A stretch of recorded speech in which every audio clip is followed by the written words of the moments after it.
पिछले दिनों जो आगजनी की घटनाएं हरियाणा प्रदेश के अंदर हुई हैं, बड़ी दुर्भाग्यपूर्ण है। लगभग जब मेरे पास वो फिगर आई है 801 एकड़ भूमि वो किसान की वो आग की भेंट चढ़ गई है, जल गई है। और भी काफी नुकसान कई जगह हुआ है, कहीं तो पशु भी जल गए हैं। हमने ये निर्णय किया है कि किसानों को किसी प्रकार की कोई चिंता की जरूरत नहीं है। हमने अधिकारियों को आज ये आदेश दिए हैं।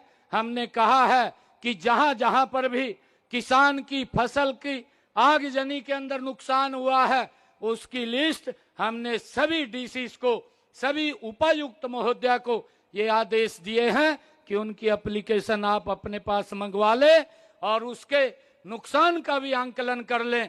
सरकार उनको सहायता देने का काम करेगी ताकि उनके ऊपर कोई दबाव ना पड़े।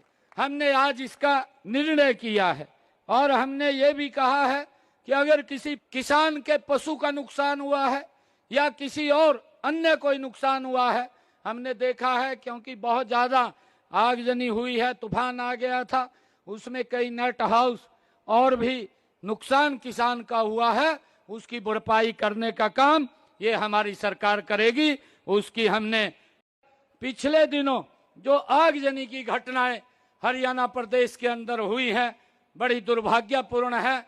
लगभग जब मेरे पास वो फिगर आई है 801 एकड़ भूमि वो किसान की वो आग की भेंट चढ़ गई है, जल गई है।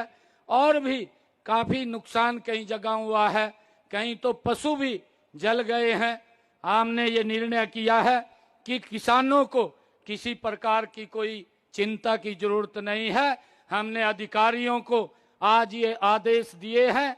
हमने कहा है कि जहां जहां पर भी किसान की फसल की आगजनी के अंदर नुकसान हुआ है उसकी लिस्ट हमने सभी डीसीज को, सभी उपायुक्त महोदया को ये आदेश दिए हैं कि उनकी एप्लीकेशन आप अपने पास मंगवा लें और उसके नुकसान का भी आंकलन कर लें।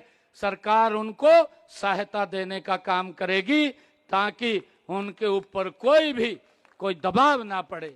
हमने आज इसका निर्णय किया है और हमने ये भी कहा है कि अगर किसी किसान के पशु का नुकसान हुआ है या किसी और अन्य कोई नुकसान हुआ है, हमने देखा है क्योंकि बहुत ज्यादा आगजनी हुई है, तूफान आ गया था, उसमें कई नेट हाउस और भी नुकसान किसान का हुआ है, उसकी भरपाई करने का काम ये हमारी सरकार करेगी। उसकी हमने